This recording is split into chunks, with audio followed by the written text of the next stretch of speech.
Tem um assunto que eu não poderia não falar com você. Você é casado, certo? Sou casado. Quanto tempo casado? Eu sou casado há 46 anos, mas não com a mesma pessoa. Tá. Né? Porque às vezes quando alguém fala, mas como? Falou, você já não se separou e casou novamente? Sim. Mas você perguntou há quanto tempo eu sou casado.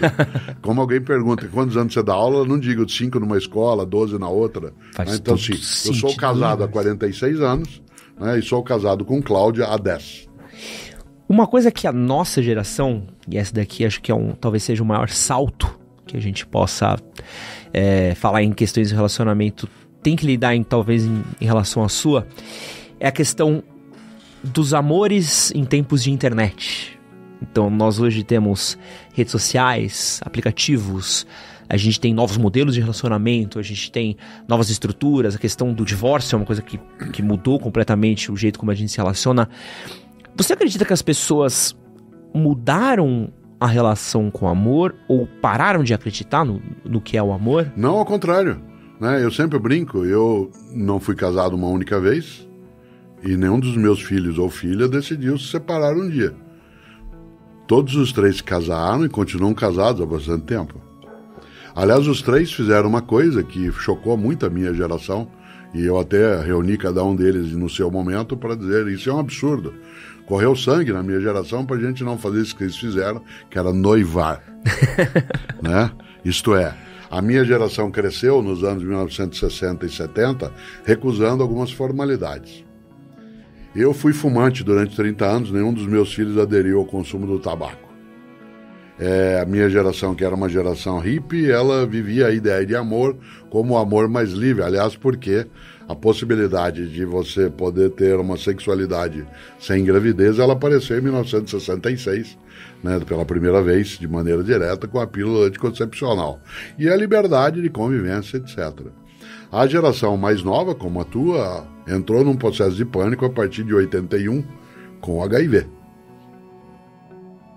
A minha geração caminhou durante 20 anos com a ideia do seja livre, vá, ame ou desame, mas vá. A geração que cresceu assustada com HIV é que a sexualidade ou o sexo, mais diretamente, não era risco de gravidez, era de morte. Essa ideia ela evaneceu, ainda bem. Mas persiste ainda uma noção muito romântica. A geração atual, mais jovem, por incrível que pareça, ela é mais romântica do que a geração com mais idade, como a minha. Ou seja, as pessoas têm mais ritos em relação a isso. Gostam mais de ir a lugares e contemplar paisagens. Têm mais pactos em relação àquilo que adere, faz com que uma pessoa grude com a outra. São mais fiéis no tempo em relação à mesma pessoa. Quando você está ligada ou ligado a alguém, até você pode dizer, não tenho compromisso. A única coisa que eu acho estranho é que é uma geração que fala muito sobre sexo e faz pouco sexo. Né? Fala bastante. Entre aspas, fazendo aí um trocadilho tonto, mas que funciona, é mais sexo oral de falar sobre sexo do que, de fato, por exemplo, praticá-lo. Mas eu não estava falando de sexo, estava falando de casamento. As coisas, elas se mesclam. O número de divórcios, no meu entender, daquilo que eu vejo, ele é maior na geração que tem mais de 45 anos do que na geração que tem menos. Você diria, qual é a razão?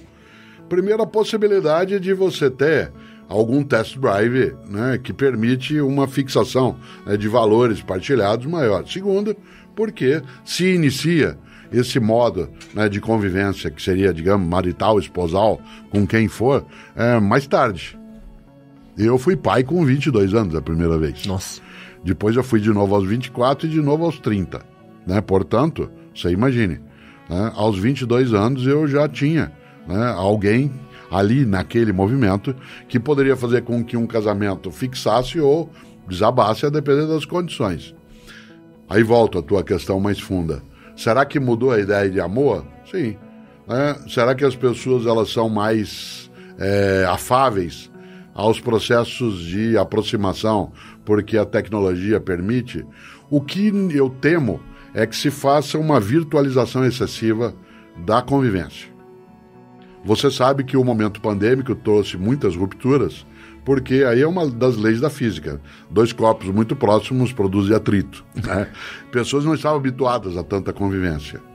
A ideia de você estar o tempo todo muito próximo de alguém, para quem conseguiu se afastar um pouco, né, e se retirar durante o momento pandêmico mais forte, foi um lidar. Eu tenho experiência de convivência. Ainda assim, durante parte de 2020 e 2021, como Cláudio e eu ficamos no home office muito tempo, nós tínhamos combinações entre nós. Por exemplo, alguns horários já programados por nós. A gente dizia, bom, das 10 às 12 a gente não procura, não fala. Cada um fica olhando suas coisas de maneira a gerar algo que é saudade. Agora, por último, o virtual, né, ele tem seus encantos e tem seus desencantos. Eu desafio sempre pessoas que têm uma adesão exclusiva à virtualidade, assim, a me explicar o gosto de uma laranja, certo? Ou, se você quiser, como é que você mostra para mim o que é uma coisa fofa? Ou você tem a experiência daquilo sensorial, ou não tem. É possível, né, que eu, por exemplo, tenha sexo virtual. Outro dia me perguntaram assim, o que o senhor acha de sexo virtual? Eu disse, qual não é? Certo? Eu falei, como assim? Mesmo quando você está numa situação física, somática, ainda assim, a tua mente, tua carga, tua história toda, ela está ali de modo virtual. Você não está numa relação só com aquela pessoa que você está. É um combo. Nem que isso não signifique uma multiplicidade de relações. Ora, nessa hora, a ideia de uma nova geração é essa geração que é a vossa, e eu vou dizer isso sem nenhum tipo de petulância, ela é muito mais conservadora nos costumes, né? Quando alguém diz assim, não, porque a gente fazia isso, aquilo, eu falei, peraí, algum de vocês um dia, aos 18 anos, transou em cima da sala, né, na mesa do diretor na escola, ou alguém fez algum tipo de... Qual é o desafio? O número de pessoas que você fica numa noite? Beijei muito, certo? É algo que não é uma comparação, mas ela não é desse modo.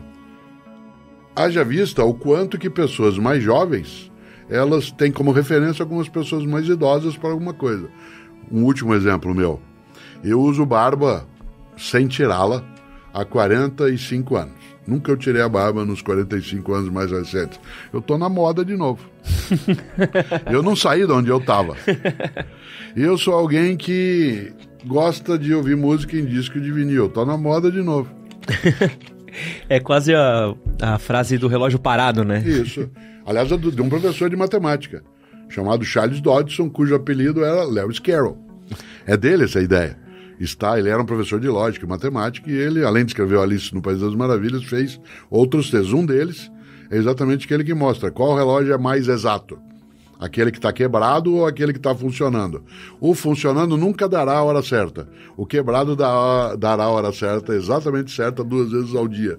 Se ele quebrou em 8 e 2, nas 2 vezes do dia que for 8 e 2, ele estará certo. O outro nunca. É uma questão de critério, mas que falta um pouco mais, né, de transgressão na nova geração, sem dúvida, porque a transgressão se transformou em alguns momentos em quebrar coisas, né? Não, é um pouco mais do que isso, né? Tem de ser. A minha geração tem uma admiração grande por pessoas que têm energia vital, né? Nós até esquecemos que uma parte do que nós temos em larga escala, especialmente tecnologia, se deu, sim, com meninos na garagem.